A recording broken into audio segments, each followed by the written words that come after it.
इस चैनल की शुरुआत से ही मैंने एक कॉन्सेप्ट को बहुत ज़्यादा पुश किया है, एक कॉन्सेप्ट के ऊपर बहुत ज़्यादा बात की है। द यूबर मेल कॉन्सेप्ट, एक ऐसा कॉन्सेप्ट जो नीचे की द यूबर मेंस फिलोसॉफी से इंस्पायर था। यूबर मेल एक ऐसा मेल होता है जो अपने हायर सेल्फ को रीच करता है, वो द लास्ट मैन नहीं बनता। मैंने इस चैनल के ऊपर नीचे की फिलोसॉफीज़ के ऊपर भी बहुत ज़्यादा बात की है, और ये सारी फिलॉसफीज, ये सारी कॉन्सेप्ट का जो की कंपोनेंट है वो है क्रिटिकल थिंकिंग।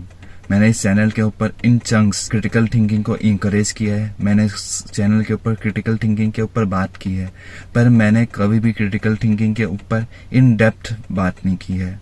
मैंने कभी क्रिटिकल थिंकिंग के ऊपर एक अलग से वीडियो नहीं बनाई है। So today I am doing it because I realize कि जब तक लोगों को ये समझ में नहीं आएगा कि क्रिटिकल थिंकिंग इतनी ज़्यादा क्रूशल क्यों है, तब तक लोग उसको अडेप्ट नहीं करेंगे। एंड एज यू नो, हम इंडियंस में क्रिटिकल थिंकिंग की बहुत ज़्यादा लैक है। We lack critical thinking, so it's very important to learn how to think critically. तो सबसे पहले किसी भी चीज़ के बारे में जानने से पहले हमें ये जानना जरूरी होता है कि वो चीज़ है क्या। तो क्रिटिकल थिंकिंग एक ऐसी स्किल है जो तुम्हें किसी भी चीज़ या किसी भी इंफॉर्मेशन को ऑब्जेक्टिवली एनालाइज करने में मदद करती है, और तुम्हें एक रीजन, एक रैशनल जजमेंट और डिसीजन लेने में भी मदद करती है। नीचा ने क्रिटिकल थिंकिंग को बहुत ज़्यादा इंकरेज किया अपनी फिलोसॉफीज में। नीचा के तो क्रिटिकल थिंकिंग को लेकर बहुत ज़्यादा अनकन्वेंशनल ओपिनियंस थे। वो कहते थे कि हमें हर एक चीज़ को क्वेश्चन करनी चाहिए, हमें हर एक चीज़ से सवाल पूछना चाहिए, हमें हर एक चीज़ के ऊपर सवाल पूछना चाहिए। तो आज यही क्रिटिकल थिंकिंग के ऊपर थोड़ा हम डेप्थ में जाएंगे, ताकि तुम समझ पाओ कि क्रिटिकल थिंकिंग इम्पॉर्टेंट क्यों है और इसको कैसे हम लोग डेवलप कर सकते हैं। तो सबसे पहले हमें ये जानना होगा कि क्रिटिकल थिंकिंग इम्पॉर्टेंट क्यों है। आई नो कि जब तक तुम ये नहीं समझोगे कि क्रिटिकल थिंकिंग इम्पॉर्टेंट क्यों है, तब तक तुम इसको अडॉप्ट करने के लिए इंटरेस्टेड नहीं रहोगे। पहला जो इम्पोर्टेंस है क्रिटिकल थिंकिंग का, वो है कि तुम्हें कोई आसानी से बेवकूफ़ नहीं बना पाएगा। क्रिटिकल थिंकिंग का एक बहुत अच्छा जो एक पार्ट है वो है दूसरों से हमेशा सवाल पूछना, अपने आप को हमेशा अपग्रेड करते रहना नई इंफॉर्मेशन से। तो इट्स वेरी हार्ड कि जो इंसान एक क्रिटिकल थिंकिंग में बिलीव करता है और जो क्रिटिकल थिंकिंग को प्रैक्टिस करता है, उसको तुम बेवकूफ़ बना सको। तो क्रिटिकल थिंकिंग तुम्हें बेवकूफ़ बनने से भी बचाती है। तुम अपनी लाइफ में बेटर डिसीजंस ले पाते हो। क्रिटिकल थिंकिंग तुम्हें अपने डिसीजंस को रैशनली लेने में मदद करती है। क्रिटिकल थिंकिंग तुम्हें हमेशा हेल्प करेगी कि तुम्हारे सारे डिसीजंस हमेशा रैशनल रहें, हमेशा प्रैक्टिकल रहें, ताकि तुम सही डिसीजंस ले पाओ। द थर्ड इम्पॉर्टेंस इज कि तुम्हारा कॉन्फिडेंस बूस्ट होता है। क्रिटिकल थिंकिंग वाला एक इंसान जो क्रिटिकल थिंकिंग प्रैक्टिस करता है, उसका कॉन्फिडेंस हमेशा हाई रहता है, क्योंकि उसको अपनी सेल्फ वर्थ पता है। उसको पता है कि वो दुनिया में क्या मीन करता है, उसको पता है कि उसको कोई बेवकूफ़ नहीं बना सकता, उसको पता है कि वो डिसीजंस मेक कर सकता है, उसको पता है कि he can put something on the table, he can offer something to the society. तो उसका जो कॉन्फिडेंस है हमेशा हाई रहता है। तुम ज़्यादा अच्छे से कम्युनिकेट कर पाते हो। और क्रिटिकल थिंकिंग का एक बहुत ज़्यादा इम्पॉर्टेंट हिस्सा है कि तुम अपने थॉट्स को लेकर कॉन्फिडेंट रहो, तुम अपने थॉट्स को लेकर एक्सप्रेसिव रहो, तुम अपने थॉट्स को लेकर क्रिटिकल रहो। तो जब तुम अपने थॉट्स को लेकर क्रिटिकल होते हो, तुम जब अपने थॉट्स को एनालाइज करते हो, then you scrap out all the bad things, all the BS things. और इससे होता क्या है कि तुम्हारा कॉन्फिडेंस बूस्ट होता है और इससे तुम बहुत अच्छे से कम्युनिकेट कर पाते हो। तो critical thinking also improves your communication skills. तुम्हें नोटिस भी किया होगा, जब तुम्हें कोई चीज़ के बारे में पता होता है, जब तुम किसी चीज़ के बारे में कॉन्फिडेंट होते हो, तब तुम कम्युनिकेशन बहुत अच्छे से कर पाते हो। पर जब तुम्हारा किसी चीज़ के ऊपर कॉन्फिडेंस नहीं रहता है, जब तुम्हें मैम या तुम्हारा प्रोफेसर जब अचानक से खड़े कर देता है और तुम्हें आंसर नहीं पता रहता है, तो तुम कैसे फंबल करते हो। जब तुम्हें कॉन्फिडेंस नहीं रहता है तो तुम आंसर जो तुम्हें पता है वो भी नहीं बोल पाते हो। तो या critical thinking helps in communication a lot. तुम क्रिटिकल थिंकिंग से BS डिटेक्ट कर लेते हो।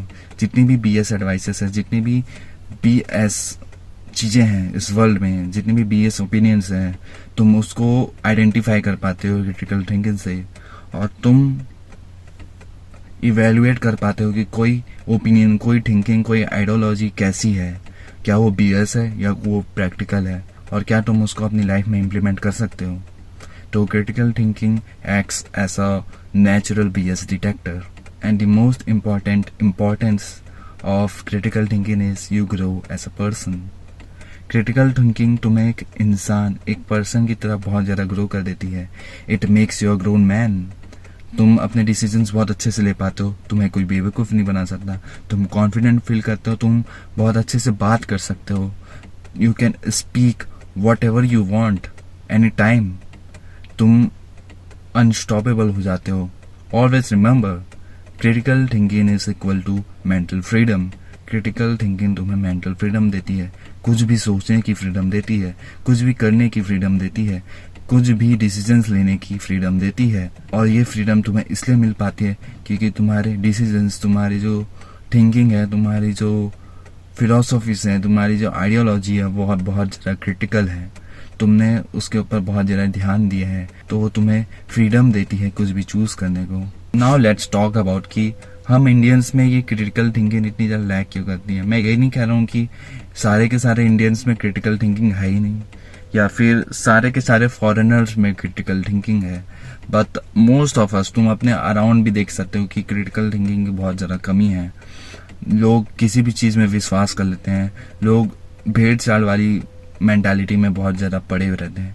तो लेट्स अंडरस्टैंड कि प्रॉब्लम क्या है हमारी इंडियन सोसाइटी में। द फर्स्ट प्रॉब्लम इज हमारा एजुकेशन सिस्टम। हमारा जो एजुकेशन सिस्टम है वो बहुत ज़्यादा रूट लर्निंग के ऊपर फोकस है। बहुत सारे लोग ये आर्ग्यूमेंट करते हैं कि हमारा जो एजुकेशन सिस्टम है वो मेमोराइजेशन को प्रमोट करता है, जिससे हमारी मेमोरी स्ट्रांग होती है।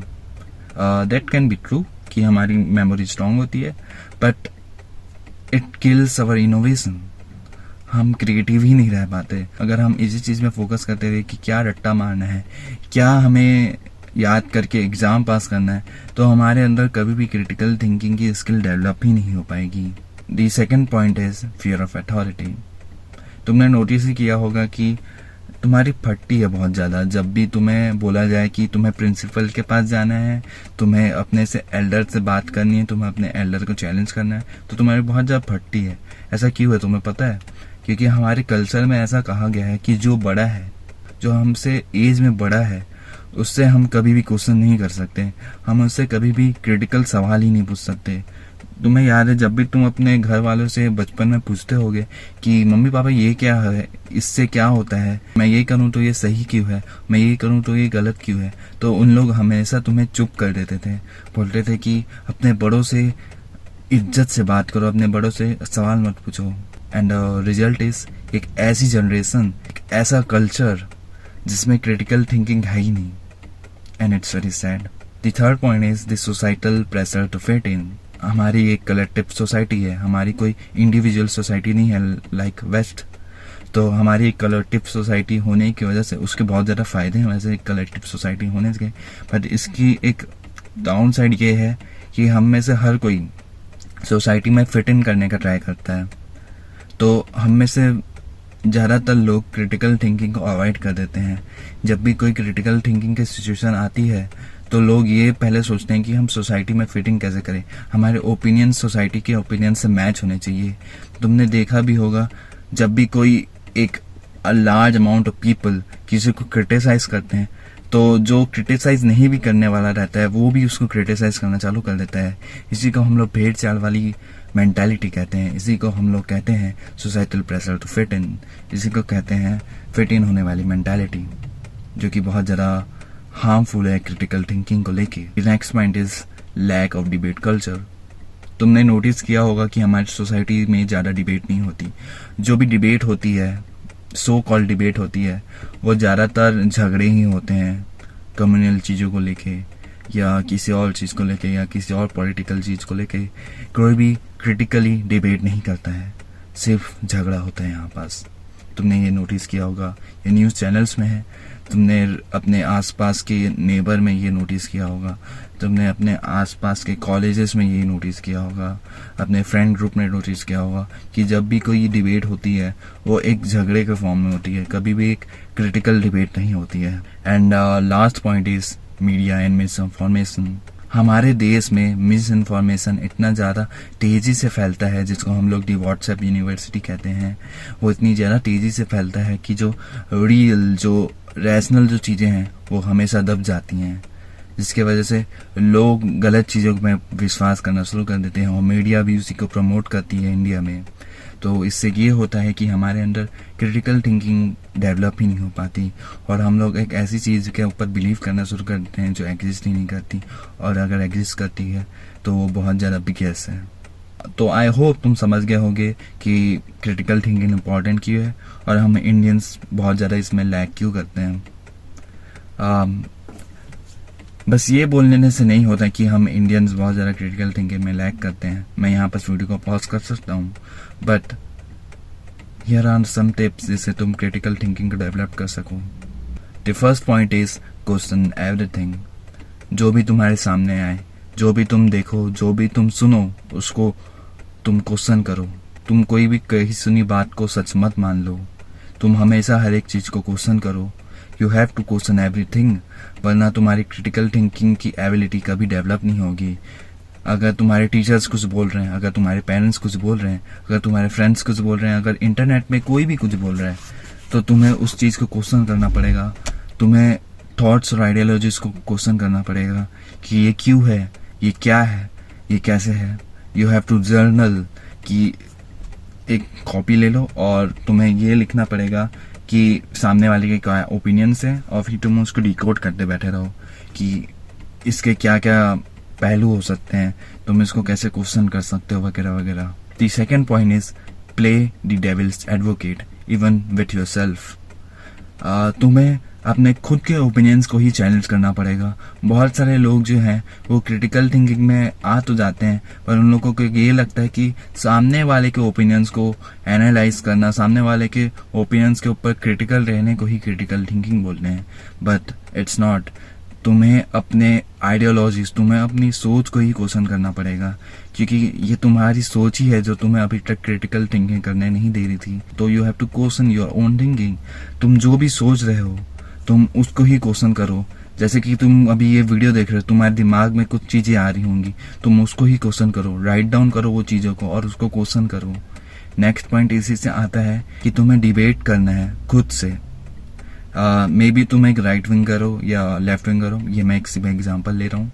अगर तुम राइट वाले हो तो तुम्हें लेफ्ट वालों से डिबेट करना है, लेफ्ट वालों के तरफ से डिबेट करना है। अगर तुम लेफ्ट वाले हो तो तुम्हें राइट वालों की तरफ से डिबेट करना है। इससे होगा ये कि तुम दूसरे ओपिनियंस को भी समझ पाओगे।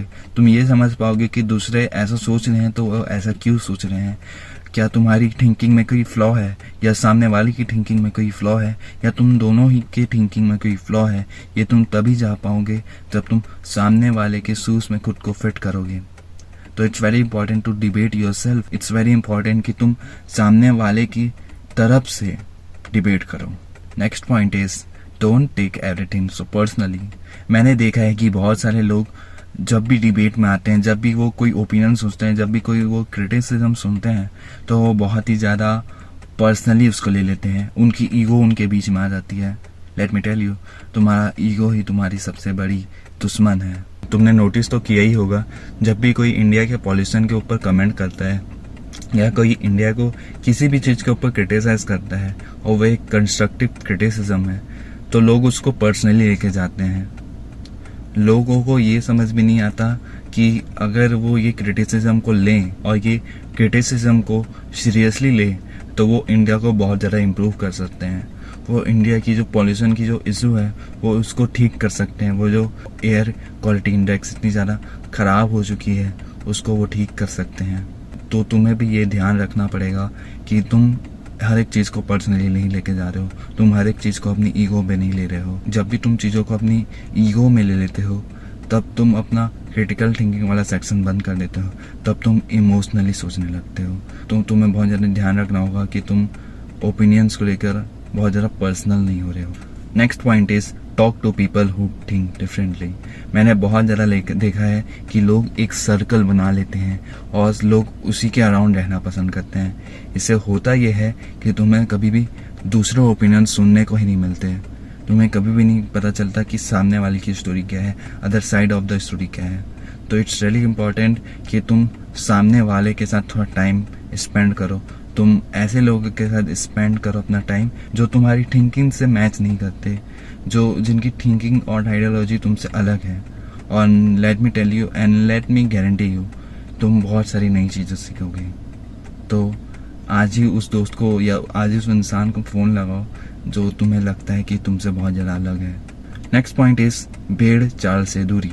You have to maintain 10 hands distance from भेड़ चाल वाली मेंटालिटी। तुमने देखा ही होगा हमारे सोसाइटी में, हमारे कल्चर में and through out the history, जब भी भेड़ चाल वाली मेंटालिटी एक कल्चर में पनपने लगी है, जब भी एक कल्चर ने एक भेड़ चाल वाली मेंटालिटी को अडेप्ट किया है, तब तक उस सोसाइटी का सत्यानाश हुआ है। भेड़ चाल वाली मेंटालिटी तुम्हारा जो क्रिटिकल थिंकिंग वाला सेक्शन है उसको बंद कर देती है।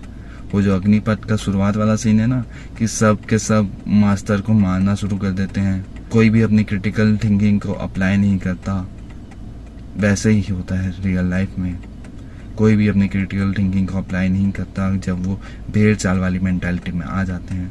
तो you have to make sure कि तुम भेड़ चाल वाली मेंटालिटी में नहीं हारे। And the most important point is read and watch thought provoking content. मैंने बहुत सारे लोगों को देखा है वो सिर्फ एंटरटेनमेंट के लिए यूट्यूब को खोलते हैं, या वो सिर्फ एक ऐसा कंटेंट देखते हैं जो कि उनको कंफर्ट करता है, या वो एक ऐसी बुक पढ़ेंगे जो उनको कंफर्ट करती हो, वो एक ऐसी बुक पढ़ेंगे जो उनके थॉट्स को चैलेंज नहीं करती हो। एंड इट्स वेरी इंपॉर्टेंट कि तुम एक ऐसा कंटेंट देखो, तुम ऐसे बुक्स पढ़ो जो तुम्हारे थॉट्स को प्रोवोक करें, जो तुम्हें सोचने में मजबूर करे। तुम फिलोसॉफी पढ़ सकते हो, तुम विकास दिव्य कीर्ति सर के वीडियोस देख सकते हो, लेक्चर्स देख सकते हो, even if you are not a UPSC aspirant. मैं यूपीएससी की तैयारी नहीं कर रहा हूँ, पर मैं तब भी उनके वीडियोस देखता हूँ। तुम नीचा को पढ़ सकते हो, तुम मेरे वीडियोस देख सकते हो, तुम श्वेता गांवकर के वीडियोस देख सकते हो, तुम चैट टैग के वीडियोस देख सकते हो। ऐसे बहुत सारे कंटेंट क्रिएटर्स हैं जिसके तुम वीडियोस देख सकते हो, और वो तुम्हारे ओपिनियंस को हमेशा चैलेंज करेंगे।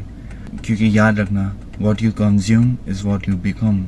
तो अगर तुम सेट चीज़ें देखते रहोगे, अगर तुम दिन भर BS चीज़ें देखते रहोगे, तो तुम्हारा माइंड सेट भी वैसा हो जाएगा। तो इट्स वेरी इंपॉर्टेंट कि तुम thought provoking videos and content को कंज्यूम करो, और तुम थॉट प्रोवोकिंग बुक्स पढ़ो। And that's it, now you are on a path to become a critical thinker. बस ये याद रखना कि तुम अपने इमोशंस में बह मत जाना। ये वीडियो को बंद करके रील्स स्क्रॉल करने मत बैठ जाना।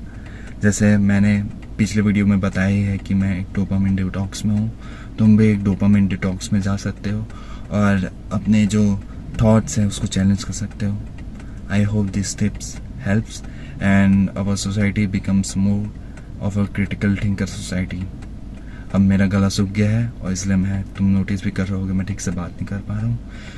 So let's end this video.